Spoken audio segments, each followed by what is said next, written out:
Hey everybody, Jeff here with the Embroidery Nerd, and today I'm joined by Justin Armenta from JA Digitizing Studios, as well as the Embroidery Nerd, and Matthew Enderly from Patch Phrase, as well as the Embroidery Nerd. See, I remembered you guys' company names today. I feel impressed. Maybe. All right. Well, today Matt actually brought something to us, and I was a little surprised, but we'll throw stuff at him later. He brought a design that he wants to be done as a patch. Yeah. Okay. Yeah. So we'll agree with that. And I'm going to go ahead and share my screen today so that we can see what we're working on. And I'll click. Oh, button's already pressed for me. We're having fun today. You guys should. We really like the song leading up. You guys should see the stuff that happens behind the scenes. So this is the design, and it's going to be going on a patch, and it's going to be 3D puff. So the first thing that we need to do is we need to scale it to the appropriate size, and I do believe Matt said that it was going to be 44 millimeters? 45 metric meters. 45 millimeters, which is just one more than what he told me earlier. So we'll add another millimeter onto that, and in this software, and in pretty much every software that I'm aware of, you can scale your art by a reference line. And so we're able to do that here. We can click on that. We've got our art up. We're going to scale it by the reference line. We're going to click on the top, and we're going to come down to the bottom, and it's going to ask us what size we want it to be. And we're going to say 45 millimeters unless Matt changes his mind. Oh, not yet. He's still dancing to the intro music. We'll just pretend that he's not.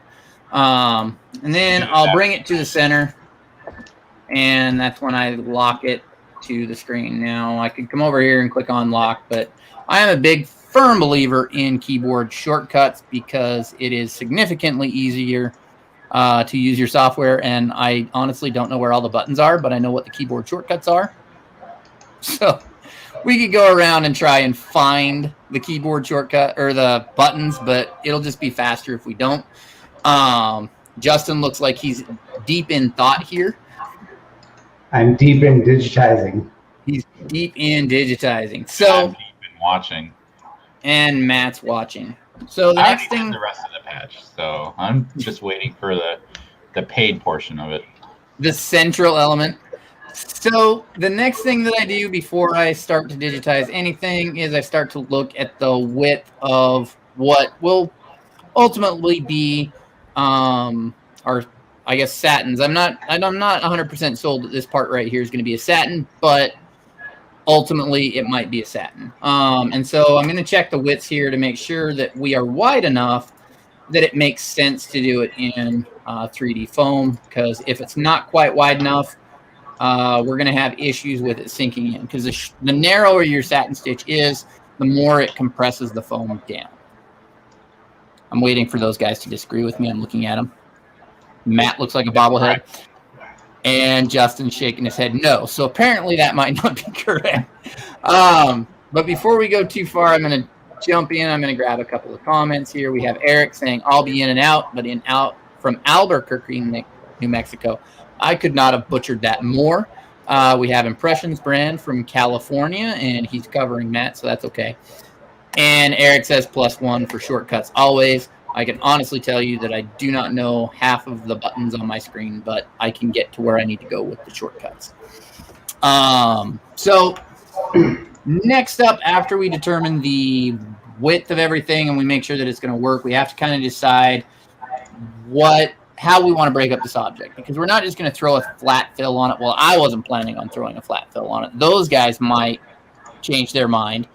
Justin's shaking his head no, so I think he's going to not throw a flat fill on it. But ultimately, I want to decide how it's going to be carved up. And my flat fills are boring. Flat fills are boring. My pre-show analysis, there we go. My pre-show analysis was that I would end up doing a fill coming from here and down, dividing this little section off with an outline, and then doing the 3 fingers separately. Let's look at Justin's face as he thinks, I was going to do it differently. Did you want this in one color, Matt? They just sent me a text design and like, hey, this is what I want, and I want this emoji. They literally sent me this emoji. I mean, they're like, I want this. Put it on a patch. Really they could care less. And I'm just like, you know what? You did an awesome webinar in 3D Puff on hats, and figured, well, maybe first 3D Puff should be a patch. So, I guess the answer is it depends on how it looks. It's faster to do a patch than it is to learn how to hoop a hat. Yeah, and set up my machine for hats and but you're like, there's a power cord, it goes somewhere. So I'm gonna grab. We got 3 more comments here. We've got Irene from South Carolina. Willie is from Mickey Mouse Land. I'm gonna guess the Florida and not the California. And Eric says +1 for flat fills are boring. Bumper sticker needed. I would get in so much trouble if I put a bumper sticker on my car. I'd stick it on my wife's car and just pretend that it wasn't me. So, Justin, how would you break this up? I was actually going to go 2 color. I'm just going to carve out some detail in the fingers, some couple different stitch directions, and then come around with the whole thing with satin border. I like it. Matt approves. Get some dimension in there and break it up a little bit so you don't have such flat pieces. Gotcha.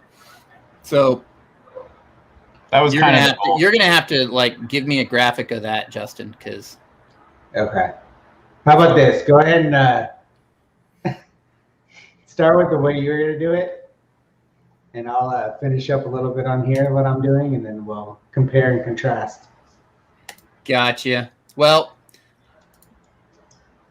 we'll go ahead and just get right into it then, I guess. I definitely need a stable hand, and I'm actually using not the mouse that I typically digitize with, but I think like a lot of people that do this, I have bad hands. Carpal tunnel, all that fun stuff. Mm-hmm. Maybe Justin doesn't have that problem. Not yet, knock on wood. So I have 2 mice. I have the one that I use for what I'm doing now, and then I have the one that makes it so that my wrist doesn't hurt at the end of the day. And currently, I am using the one that makes it so my wrist doesn't hurt at the end of the day. I just got a cheap Logitech one. I could care less about the carpal tunnel in my hands. It's more about the ree in my ears from tinnitus. So it's like you fly on planes or something. Something like that. So I went ahead and set the first fill. It's going to be a flat fill. And I might do a curve stitch on it, but I'm definitely going to jump up the stitch length to 6 millimeter if I can get it. Again, the longer your stitch lengths that you can go, the less it's going to compress the foam. We're going to make sure that we remove the underlay as much as I can. I really don't want to have a lot of running around in there, and I might actually carve this off separately right here just so that I can manually control where those runs are going to go. I'm definitely going to move my start point off to one side and my end point off to the other. And we'll take a look here. We can see that I have some travel runs. It's really interesting when the software decides that it's going to path things. I don't know what math they use, but sometimes it's not the most economical way. That I don't know if that's the correct word to use. It's Common Core math. They switched to that. It's Common Core math. That's Common Core math. 2 + 2 is 12. Got it. All right. So now that I've got that going around there, when I was actually looking at this earlier, I couldn't decide whether or not to do a single layer of puff, which is always an option, or if these 3 fingers that come down this this way should be done on a second layer. It would add essentially it'd add a color stop in there, but I think Matt really, really likes to stand and monitor his machines. I do a lot for that one. So I don't think an extra color stop would hurt. But since he never really said no, I guess I would do it as a second color stop. So I would drop these fingers each as a satin. Now, as we come up on the top of this hand, right here, we're going to have to get interesting to make sure that we cap that off properly so that the foam doesn't poke out, as well as, I guess, down here so that the foam doesn't poke out. Now, I can run it as an open-ended satin, essentially, and I can carve out the foam with the outline when we go around and do the outline. I have to be careful, though, right here on the end that we make sure that we put something there so that when that satin does come over the top on 90 degrees parallel to the stitch below it, that it doesn't grab it and pull it apart. Yep. I keep looking at you guys for support, and neither one of you say anything. I'm here for moral support. Matt's here for moral support. Got it. We trust you. Uh-huh. You have to. Famous last words. We trust you. All right, so I'm going to make sure that I curve it here, and I come around. Now, I want to make sure that I'm coming in far enough, and this is actually going to be a low-density satin, so I have to change it to the correct fill, which is going to be a low-density satin there. Make sure that I kick out my underlay, and I really should make sure that I'm doing these things before I digitize it rather than after. It would make things a lot easier. If I wanted to, I could come in here and I could do some special effects and jagged edge one side. It's going to help not over perforate in one spot, cut a straight line. And essentially that's what I'm going to do on the end there. And then as I come over the top of it with the satin here, I can be sure that when that outline sweeps around here, it's not going to separate. Well, it's going to separate. There's nothing I can do about it. The only thing I can do is put stitches underneath so that when it does separate, it's not as visible. Here's a productivity question. Have you ever used the style feature in Wilcom? Or you can right click it and apply style? Yeah, no. I don't have any favorites set up. I probably should. Generally, when I digitize, I do a lot of patches, and so I just have my default set up for that. And so when I digitize other stuff, I just don't have my favorite set up, and I usually go in there and I change a lot. A lot of times what I'll do is I'll go make properties current, and then as I digitize future objects, it's going to make sure that it applies those settings. I imagine that if you digitize a lot and for a living, you would probably really want to make sure that you have those styles set up so that you can quickly apply settings. Yep. So we're going to double check in on our comments here real quick. We've got Willie saying from Orlando, impression brand, thumbs up is his favorite emoji, I think. Maybe. Eric, not used enough, skeptical monocle guy. I like that one. It's like a half nerd. Like a there we go. Nerd. So a half nerd? Yeah, just half nerd. Get your mind out of the gutter. Okay. Back on topic here. We're going to go to our fills. I'm going to open that up to like a 0.5, maybe a 0.6, depending on how we get there as we go along. Now, I'm left with a choice here. I can do these fingers one of three ways. Honestly, I don't think it really matters which way I would do it. I can do it with each one of these carved out as an individual satins. I can do it as one really, really long satin and do carving lines in it. I can carve the center stitch point out. It all depends on how the outline is going to go. But I do believe I can just copy and paste, which will work. I'm going to make sure that I flip it across a reference line, and I'm going to come this direction here so that it goes that way. We'll double check, and I'm going to have to pull it in a little bit, and I probably should have just redigitized this because it would have been faster. But we will pull in there. We're making sure that we're walking across, and from there, I'm going to do a really, really long run stitch. We're going to drop it to like 6 millimeters and make sure I don't have anything selected. And we're going to go basically from stop point to start point. Now, had I not messed all that up, it would look more like that. And there we go. And we're going to come from here to here. And I'm going to have to move this up in the sewing order and change this from that. Not wanting to do that from that endpoint to that endpoint. Now it's all chained together. Beautiful. From there, I'm going to go ahead and digitize the satin. It's going to walk out this direction, and we will make sure that my underlay is turned off, and it is. We will take off the jagged edge setting because we do not want that on there. And I think I'm going to come in right around here, and we'll come out a little bit. And I think I'm going to split this line here. I am exaggerating some of these outlines because I do want to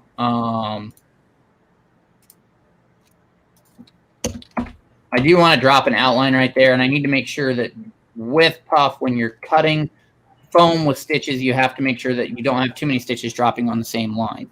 Now, because this is going to be surrounded by a bulk outline that's going to be used to carve the foam, it does not need, I don't need to use the same densities on the inside that I would for standard foam.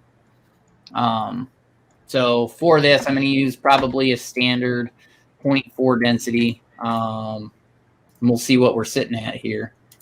And we will say not there at fills. So we're at auto spacing and a 0.38. I can go to a 0.4. If you use a yellow foam mat, I think I got some.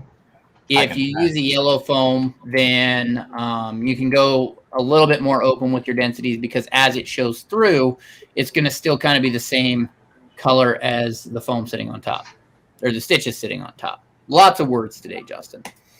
So we have Eric saying, I use them, but it makes you a little lazy. Styles are useful, but you use them repeatedly. That said, definitely had a standard fill, satin, straight stitch settings on the styles. Well, that was fun. Oh, there we go. We got Justin's screen now. No, my screen. We got somebody's screen coming up there. So now I've walked from, I've started here, I've walked that way, done that in there. I'm going to make sure that I start there. I'm going to come off this direction. I'm actually going to double it back a little bit right there. So it's going to take a funky little step, and then I'm going to do the same thing on all three fingers. And Justin, I imagine you're done by now? Yeah. I knew it. So we'll go ahead and bring that around there. And I'm just going to copy it and paste it and flip it across the reference line. And that was really bad. Let's flip it across the reference line again. Should I mention that this is going to be 3 mil foam? Yeah, you know, I got one sheet to make 8 patches. Yeah, that's what we've been going for. We want to make sure that you don't have enough supplies to. No, so honestly, when I do this kind of stuff, and maybe I'm in the majority here, but I think that it goes that way with everybody, really. When I digitize for puff, the thickness of the foam does not really come up. I know that when I use it on a 5mm foam versus a 3mm foam, you tend to get the kind of the same results without, you know, it sits up a little bit higher, but it's not like it's a big thing. I don't know. You guys can correct me. If people in the audience has not noticed this, I do not like awkward silence, and so I will sit here and ramble on until somebody saves me. I'm looking at you guys. I'm just. That's why Matt and I just sit here and watch you squirm. Yeah, that's exactly. Oh, I got you. So it's pretty much just a fun thing. That's exactly it. Feeling the love, guys. Feeling the love. Well, you should. We're giving you time to shine, rising nerd star. Oh boy, we're laying it on pretty thick tonight, guys.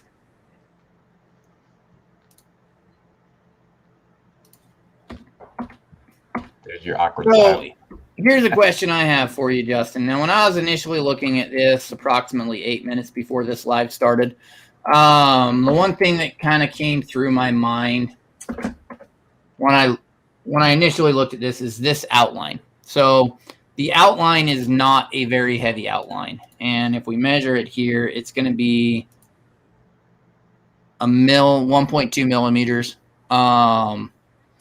And so when I was initially looking at it, I was trying to decide how I could fatten up that outline, because ultimately you want, when it comes to puff, you want your satin stitches to be as wide as possible, but you want to avoid that drastic number right around 13, 14 millimeters when the machine decides to pop that solenoid to disengage the needle bar so that it doesn't drop a stitch in the middle. Correct. The ka-chunk sound. Now, on my machine, that magic number is 13 millimeters. Justin, what is your machine at? I try to stay under 12. You try to stay under 12? Yeah. So that's where I'm comfortable. Without the safe zone. Yeah, the safe zone without jarring the machine. So I know, and I've actually ran into this problem before, when it comes to stitch length, when you're using these fancier settings, and I'll just use air quotes because that's the best way I can describe it, is, as you guys can see here, and I'm going to bring this out a little bit so that we can see it a little bit better, the inner line coming right here is my object line. So these are my stitches. Now, if this was a rectangle, go ahead and ask me how I discovered this. If this was a rectangle here, and we'll throw it this direction, and I'm going to come in here and I'm going to apply jagged edges to both sides of it. So as you can see, I've got this nice funky little pattern going on. Now, the kicker is if we look at my width and my height, it's both at 5.61 millimeters. If I take off the jagged settings, my width and my height is also at 5.61 millimeters. So when you add these jagged settings in, it doesn't account for the overthrow that you're running on this edge. Now, that can be a problem if you're doing a stitch from here to here. This is roughly almost an 8 millimeter stitch. Now, if I'm running a 13 millimeter or a 12 millimeter stitch, 11.5 millimeter stitch, and I apply a jagged edge to it, there's a good chance that now I'm jumping over that 13 millimeter line, and it's going to be dropping that in. The other issue, and this is how I discovered this and cursed a lot, is that when you're doing a design and if you run jagged edges up to the sides of it, guess what? You might measure that design, selecting all the objects and going, okay, I'm within my safe sewable field of 2.5 inches. But it could be at 2 3/4 of an inch or 3 inches. And that's how I discovered this little gem. It was a great day. It's a very good observation. I said that right. Well, when my machine self-destructed on a hat, I tried to figure out why. And that's what I came up with. And that was actually something that I found that was really, really interesting. That's one thing you got to be careful with any of the auto settings on anything. There's sometimes where you can't control one or more elements of it. So I know pull comp is another one that can actually throw you over. If you're digitizing right on the line and you're adding pull compensation, it doesn't factor that pull compensation into the measurements that you're doing. Your stitches are actually going a little bit wider. Right. And I knew that doing pull compensation. I figured the jagged edge would account for that, but I was gravely mistaken, and learned that the hard way. So I'm going to pull up a comment here from Eric that says, don't feel bad. I can't breathe when I'm done with the take up. Maybe you need a color commenter for when you need to focus and play-by-play digitizing. That might be a good idea. And Justin says, well, I missed the webinar. Otherwise, I would not be asking questions. We'll just abbreviate that to questions. But is there a trick to clean up the puffy letters? When I use the heat gun lighter, the foam gets harder and does not get rid of the freckles around the letter. Any good tips for cleaning up? How do you deal with this situation? So this was actually covered pretty well in the webinar. It made a lot of sense to me.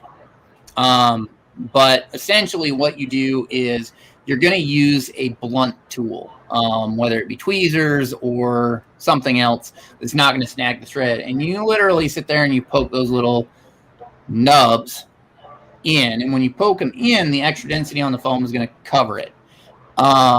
So that is pretty much how, yeah, I can't see the photo in the live, but that's pretty much how we deal with those is you sit there and you poke it in. That's why puff tends to demand a premium, is because, you know, you're adding a little bit more material. Your stitch count goes up significantly.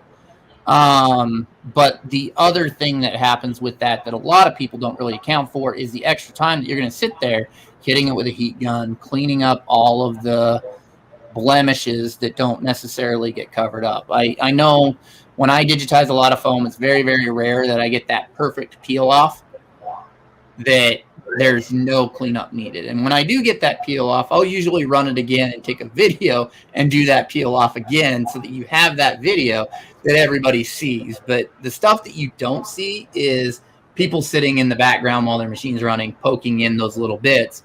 But when you do get to that point, if you do get a perfect clean off, you know, snap a video of it. People don't often show their failures or the stuff that they do all the time. They show the stuff that turns out really, really well and they're proud of. The three things you got to remember are use the exact color, if you can, foam to the top stitches or something very similar. So if there is those little areas poking out, sometimes it gets hidden just by using the same color foam as the thread. And the poke and heat is the cleanup, is what you're going to want to do. You're going to want to try to, if you're using a good foam that will rip as clean as possible on that initial rip, you're going to, you know, pull off the extra pieces with some tweezers that are supposed to be removed. You have those larger areas that you know are not going to, you know, retract when you heat it. That's when you poke it in. Make sure you're not using the tips of your scissors. It's going to cut your foam and it's going to cut your top stitches. So you got to find something that's got a point, but it's dull, and then you hit it with the heat at the very end. Famous last words of almost every operator I've ever met. I was using scissors to poke in this stuff, and I cut it, and so now we got to run another one. I'm going to grab a couple of comments here. We have Eric saying, admittedly, a fun thing about Stitch Artist, the jaggedness has an extension setting by default. It's at 0, and it only pulls inside the drawn object. You can actually set how much you want the jaggedness to reach out of the shape. I like that. I think, yeah, if I remember right, when you do the roughness here and you do the range, it's both inside and outside. I don't think it's just limited to outside, but I could be wrong on that, and somebody from Wilcom might correct me. We'll find out. Wilcom has no boundaries. There you go. And Willie says poke it then. Yeah, I mean, long answer short, you're poking it. And Eric says sometimes a scraping motion with a blunt rounded object over the column can redistribute that dent stitching. An operator of mine went with a tiny knitting needle. I mean, everybody's got their own cool little tool. I've got my cool little tool sitting on my desk. Top secret, though. Matt doesn't. He needs to do more puff hats, and then maybe we'll get him a cool little tool so he can be part of the club. Yay. I'm a big boy now. Maybe. Eventually. So this is another fun thing that we're going to double check here. Sometimes when I do this, that, and the other thing, and the satin over the top, we need to make sure that we have our connection stitch in the middle, which it is. And sometimes Wilcom throws weird trims in there, and we just don't know why. Typically, you can join the two objects, and it should be this one and this one that's joined. And there we go. So we don't know why, it just does it sometimes. So now, once again, I could probably just copy. I like to copy and paste when I do this kind of stuff, because then I know that the settings I've applied are definitely going to be there. We'll copy and paste it again, and we'll throw it over that reference line. And so it turns into a lot of rinse and repeat. There we go. And I don't like my stitch angle being real wonky like that, so we'll straighten it up a little bit and bring it down to about there. The fun thing that I really like about digitizing, and I can't remember who I learned this from, but I learned it from somebody, and they said that most of the time, the person that you're digitizing this for won't see the art or won't look at the art nearly as close as we are. So we can get away with fudging things, especially when we're zoomed in 800%. Especially for me. Digitizing is an interpretation of the design. It's not just tracing our work. Yep. You taking notes here, Matt? I am, and if I'm not, I can just replay this, because you can always watch it later on YouTube and Facebook. That is true. And if you guys are interested in Justin's webinar, we do have that recording available. I think we learned a lot from that webinar. It was, I think it was fairly successful for our very first one. We're definitely going to structure the next one a little bit differently, based off of some of the feedback that we got. We got a lot of good feedback. Yeah, I appreciate that feedback. Learning experience for everybody. So I had a lot of fun doing it. And that being said, our next one is, I believe it's going to be next month. Mid-May. We'll let you know, everybody, the exact date here soon, but mid-May will be part 2 of 3D Puff Digitizing. Yep. So Justin's putting all together all of that content, and again, we'll host it on our on the Embroidery Nerd site. And we're pretty excited for that, because it is going to be a 3-part series. We have part 1, my Sawgrass printer is out of ink. We have part 2 that's coming up. That's going to be an intermediate, and I think it's going to be a little more digitizing focused, correct? Yes. And then we're going to have part 3, which is going to be an advanced, and we've got a lot of neat stuff to show for that one. We're pretty excited about that.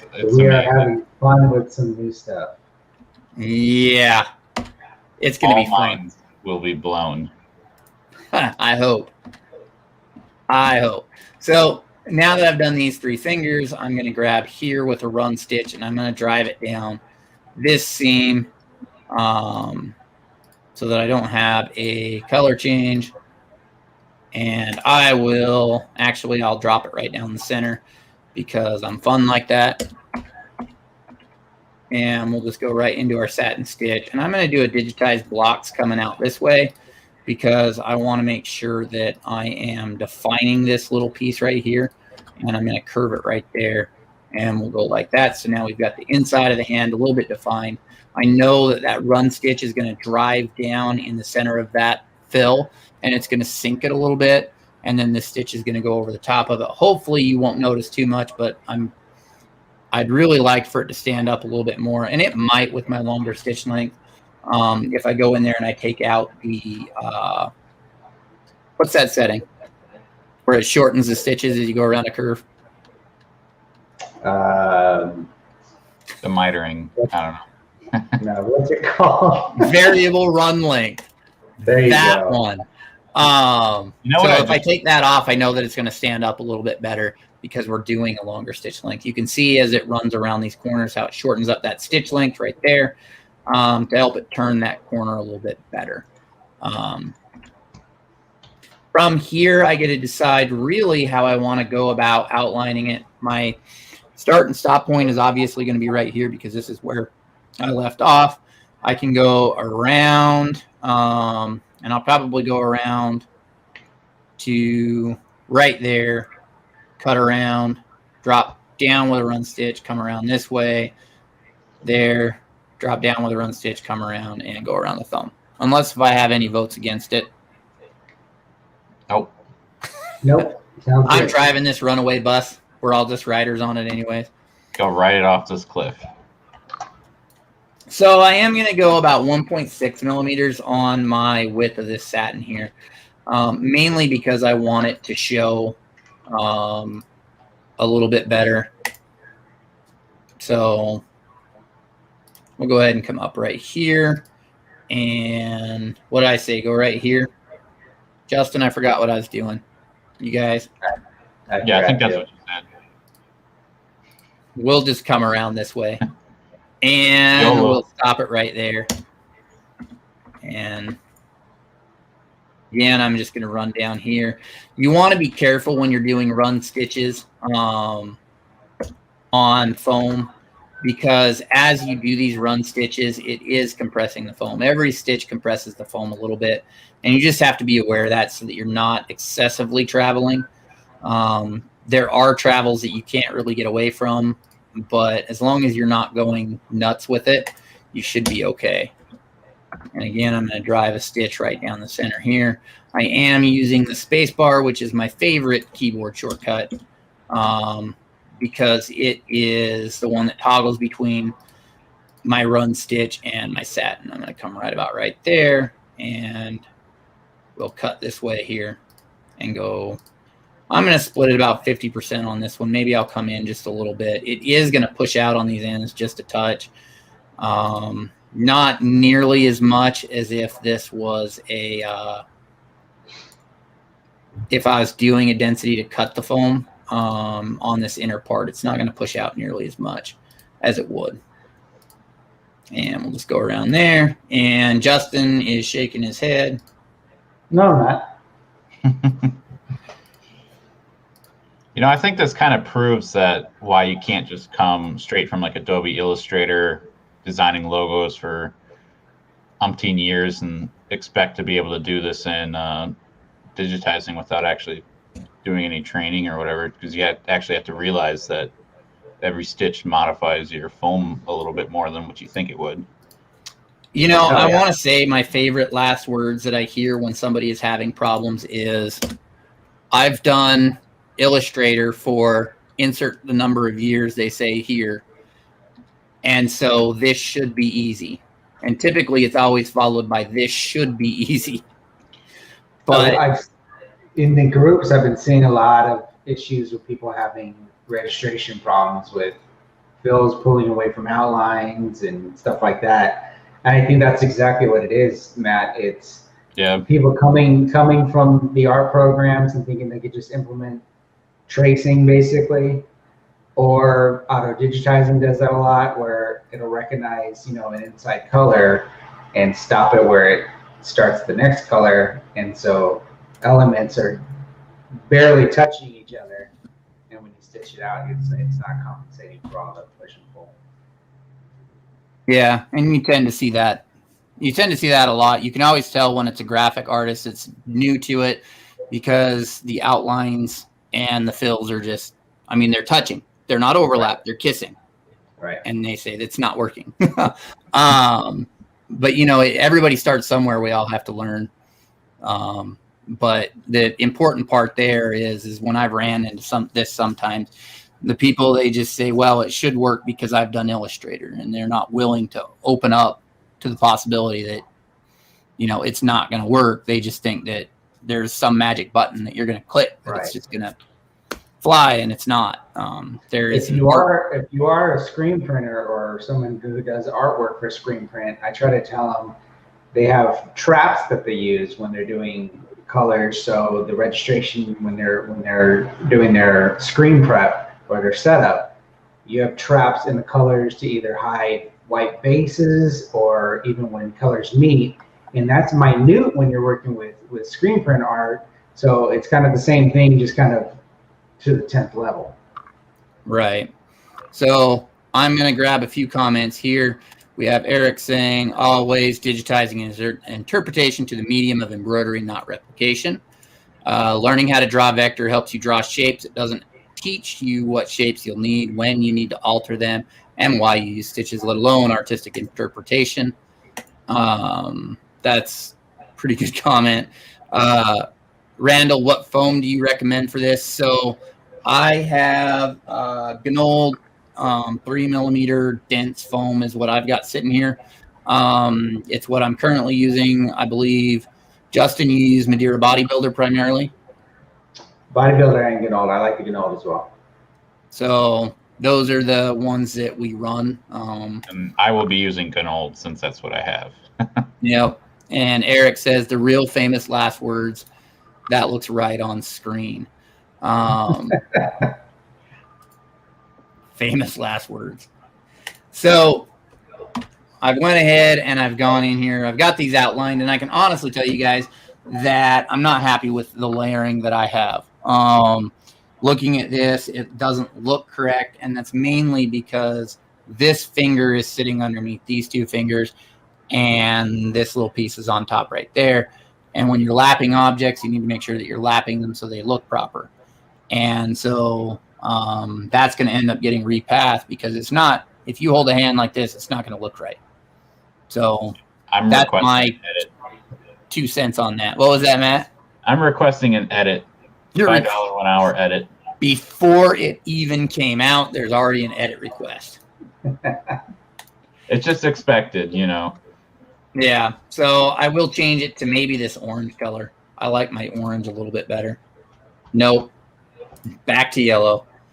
Let's do the border as orange. Maybe I'll be happier with that. It'll probably be multicolor anyways. Multicolor, yeah. Maybe a little bit better. I should probably actually invest time into learning how to pick the correct colors. Instead, I use Matt's thread app, which is, Matt's going to link it here in the comments so that everybody can find it if they would so choose. So as I sit here and contemplate the world, as I start fixing some of these things, Justin, you want to go ahead and show your approach? Sure. All right. So I went with a 2-color approach. I'll just do a quick redraw here and go through it. So I start with, let me slow this down a bit, start over. I'm going to stop you right now, Justin. What's that? I have a question, actually.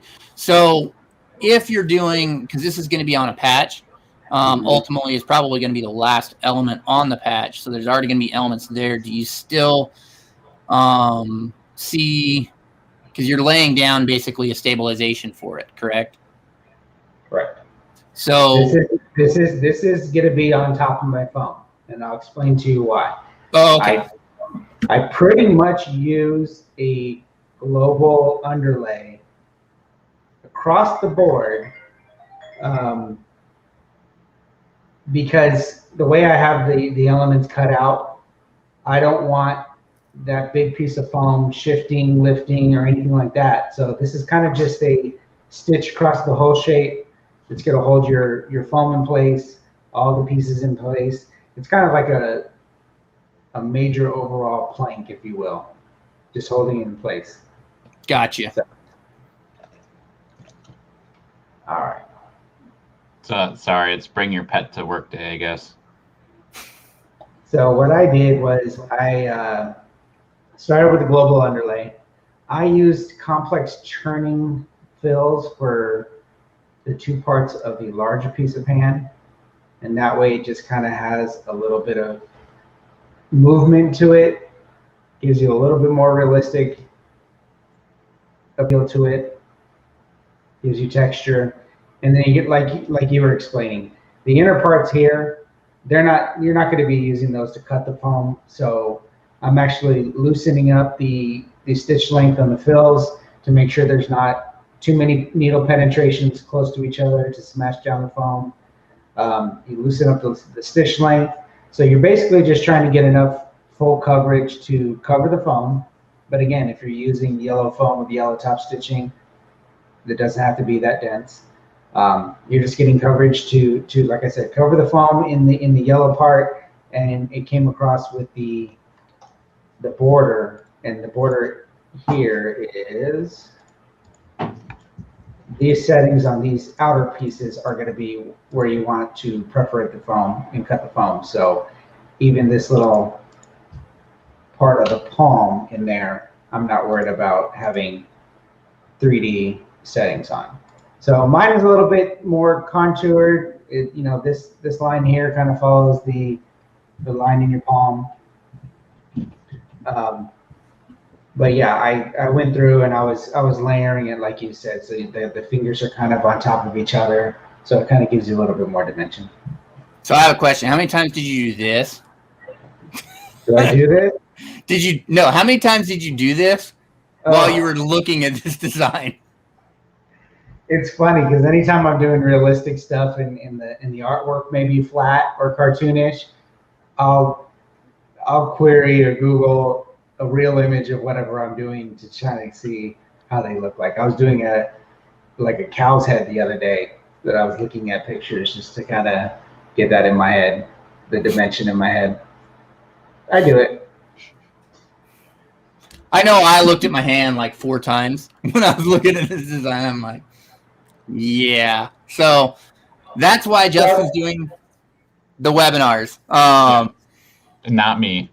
Like Eric says, you ask 3 different digitizers, you're going to get 5 answers, and they're all right. So it's not like Jeff's won't work or mine's better or anything like that. It's just different approaches. And when it comes down to it,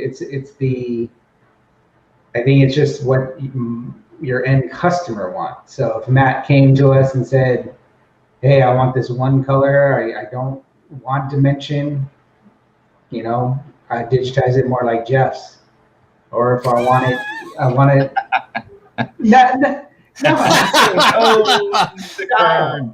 Backhanded. Wham. I mean, if anything, we could have easily come across the whole inside of the hand, came across with a fill at one angle, and just carved it out with the satin border. It's all in preference and style, and if someone gives me the free range to do what I want, I get a little bit more artistic with it. Sometimes people don't want that. There's times where they wanted a silhouette. I like using different stitch angles, different stitch types to get the shadowing and highlights in it. And there's people that come back and are like, no, I just want a flat fill. All right. Yeah. Well. I mean, I've bit myself before. I'm going to use that term because as we progress, every day that we do this, we get a little bit better than we were the day before. And every time I reapproach or I get a repeat order from somebody, I pull the design up and I look at it and I go, what on earth was I thinking? And then I change it. And of course I change it because of the things that I've learned and maybe I learned that I don't need to throw down as much underlay. I can use a lighter hand, or that I can open up the stitches. Right. There's always something that you learn as you move along. And when you look back at your old stuff, you'll often say, man, what was I thinking at the time? And absolutely. I'll go through, and every time I get a repeat order, I'll go through and I'll tweak the file a little bit to try and make it a little bit better. And I've had people come back and they're like, no, we want it to match exactly. Right. We don't want, and then I put it on my machine and I sit there and I cringe every time I hear it trim and all of the things that I was like, I shouldn't have done that in the first place, but at the time I didn't know. To me, I'm constantly learning. I've been doing this for 27 years, and I can go back and I can look at a design that I did in year 18. And sometimes I'll be like, what in the world was I thinking? So yeah, it's constantly evolving, especially when new techniques and new, hey, you know what? This is the way it's been done for years. We found, someone came up with a way that it's done differently and it works. Why not adapt? I mean, I remember when 3D puffs first came out, they were teaching you to do a very short stitch length running stitch around your object to cut it out and then try to come over it with a satin stitch. I never had luck with that. Yeah, I've actually seen people that they teach that short stitch length in a bean stitch, so three passes. Oh wow. Yeah. To carve it out, and then you're throwing off. And I don't know. This might be an unpopular opinion, but I'm going to say it anyways because when has that ever stopped me? No filter. Every machine is different. You know, every operator is different. Everybody hoops differently. The accuracy of your design depends on the operator. If your person is new to hooping a hat, there's a really good chance that your outlines are going to shift a little bit. It's not going to line up with as good a registration as it is. And honestly, the design that taught me how to hoop a hat properly, and I think this is funny because it was not my first hat design. It was a very, very detailed design with really small outlines. And it just came, every time I'd ask questions on the internet, it came right back down to, you're not hooping properly. And I'm like, but I followed the YouTube video. But ultimately, I wasn't hooping properly. The one video that was out? Huh? The one video that was on YouTube at the time? Yeah, the one video that was on YouTube that time. And it ultimately came down to 3 different YouTube videos that all showed it from a different angle. And it was splicing those 3 together that was like, you know what? That's what I'm doing wrong. This is what I need to change. And when my hooping got better, every time I hooped a hat and I did it better than I did the last time, my outline started lining up. My registration issues went away. My flagging went away. You know, these are all things that can happen. And machines can be an extremely accurate machine. If you're not hooping it properly, you're not clamping it tight enough, you're not using the right stabilizer, you're opting for no stabilizer, you know, those are things that are going to affect that sew out more than the accuracy of the machine, in my opinion. Mm-hmm. And I see a lot of people that are like, you know what, rip out the underlay completely. And at some points, there are times that you want to do that, but a lot of times digitizers put it in there for a reason. The reason why people are pulling it out is because they're missing that accuracy in their hooping. Or there's some other variable going on that's causing that underlay to pop out of the side. Now, it could be the digitizing, but I've never seen any digitizer throw out a file that has no underlay in it at all. Unless if it's really, really tiny text and it's really specified to what it is. Generally, there's a center run underlay. There's a walking stitch that moves from here to here so that your endpoint that can be in the proper location. And yeah, proper pathing is just going to give you underlay at certain points. Even if you turn your auto underlay off, if you're properly pathing and you're going from letter to letter and starting and stopping in the points that you should, it's inevitable you're going to have some type of underlay. And I really wish I had the file open, and I'm not going to make you guys sit here as I go back through the files. I showed this file to Justin and Matt earlier. I did a hat, and it was on a very specific letter G. Now, this G, it ran up and stitched a little bit, and then ran down and stitched a little bit, and then threw down some underlay, and then ran over here. And it had an excessive amount of walking and traveling because it was auto-pathed by the software. I ended up taking that G, and I ripped out all of the underlay, and I manually punched all of the travel moving back and forth, and my 2 lines where they came in. And I was able to cut that single letter G that was approximately maybe a half of an inch tall. I was able to cut about 50 stitches out of it. Mm-hmm. And that's 50 stitches of underlay that didn't need to be there, that the software automatically put in there just because it was running that traveling. And, you know, the more that runs back and forth, the more chance you have. You know, Eric, I believe I learned it from Eric, and he's in the comments, and he can probably link an article to this because I think it wasn't an article. It might have been in a video. But he taught that when you put 2 stitches directly on top of each other, thread inevitably rolls off to the side. And so as you sit there and stack stitches on top of each other, especially when it's an underlay on a thin letter, and it's just sitting there rolling off to the side, eventually that satin's not going to cover it anymore. Yeah, that was at Dax. That was at Dad's. See, Matt has the memory, and I just stand here and repeat things. Of really random things, but yet I can't remember the critical things like my job. Yeah, if anything, the thinner the satin of your letters, say, since we're talking about lettering, the thinner the satin, the harder it's going to be to hide several passes of center or walking stitch underlay. So there's times where, say, like I'm using a size letter where I know center walk underlay, automatic I usually use. It's 9 times out of 10 is going to do its job. But if I'm coming across, say I'm pathing from the top of the letter and I know I want to start at the bottom, but it's going to come back around and end at the top.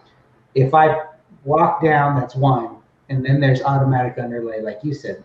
There's another pass where it has to go up and back down to get to my starting point. Now that's 3 passes of some type of center walk underlay, where I'll turn off that underlay and say, okay, well, if I'm going to path it, I'm going to go up and down once, and it could start from the bottom and work its way up.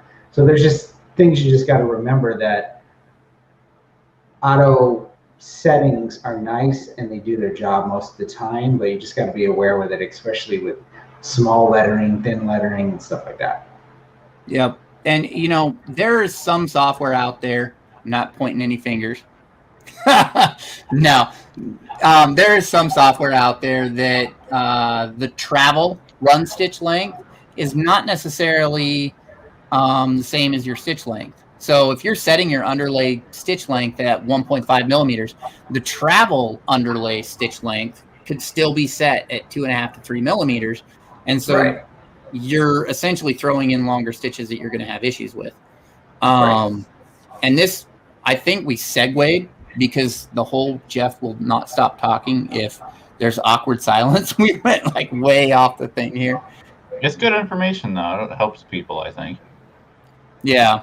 So, if you are doing those settings, and you're in your software and you're changing your underlay stitch length, make sure that you're looking at your travel underlay stitch length too, because just because you shorten up the stitch length here doesn't necessarily mean it's going to get rid of the problem if your stitch length is set longer in your travel runs.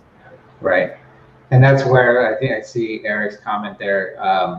When it comes to smaller text, and a lot of times you see the issues of people posting on these sites, I have the small lettering, it's not coming out clean, because they click on auto underlay, here's the size of my text, boom, it should work, right?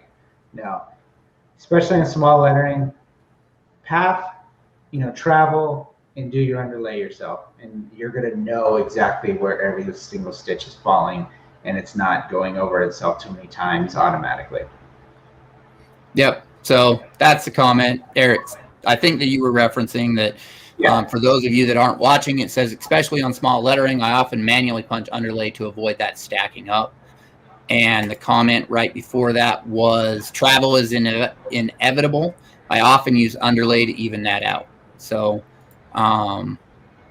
with that, we're going to pull up one more comment that just flew in.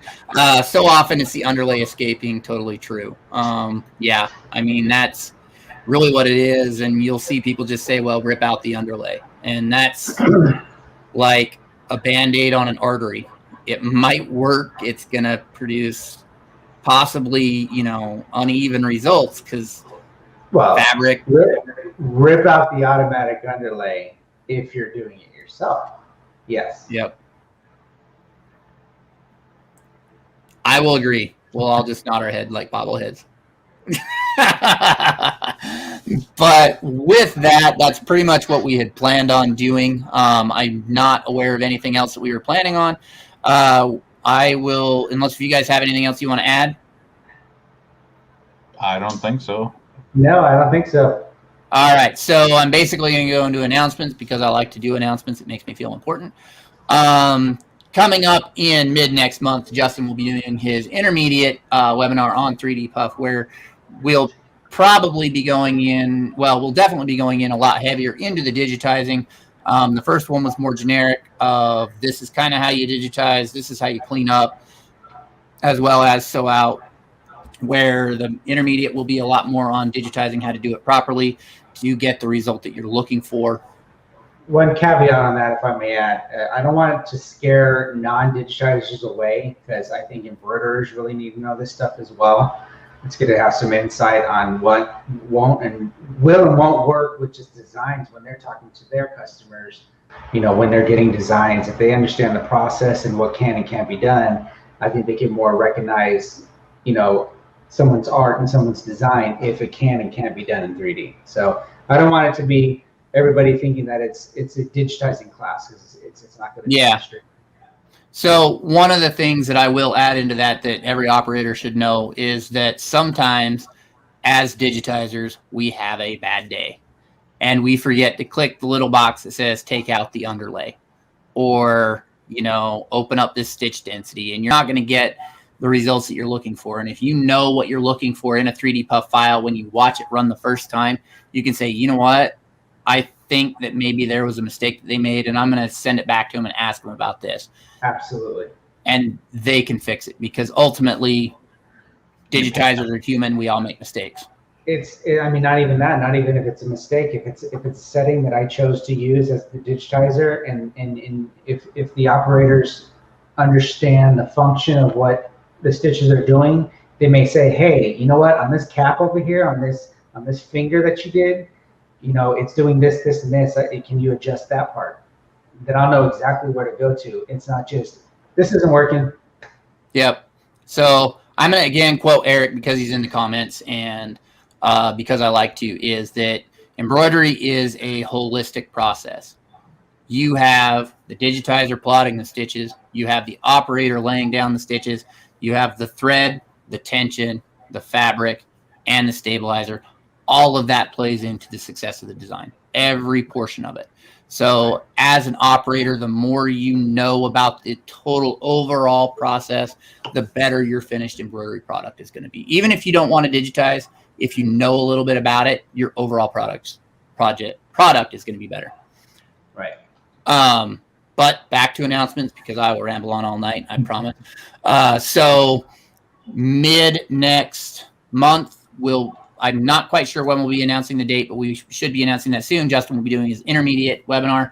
And then following that by, I think we said about a month, we're going to be doing the advanced webinar, because it is going to be a 3-part series. We have the beginning, intermediate, and advanced. So be on the lookout for that. We'll make announcements and, you know, posts and throw it out there. If you guys are posting on social media, not just in the Embroidery Nerd group, but in social media in general, go ahead and use the hashtag EMBNerd when you post up pictures of your projects. We will be going through every time I share somebody's post on the Embroidery Nerd page. I package them up a little Nerd Star and I mail it off to them. So if we share your post, I'll go ahead and email you one of these little guys off. They do glow in the dark. It's all sorts of fun. So make sure that you're using hashtag EMBNerd. Make sure that you subscribe to our YouTube. We are posting more exciting content. I'm going to just read exactly what Matt wrote on the screen. If you are not in the Embroidery Nerd group, please apply to the Embroidery Nerd group. Make sure that you answer all of the questions. If you don't answer all of the questions, we will deny your application to get in.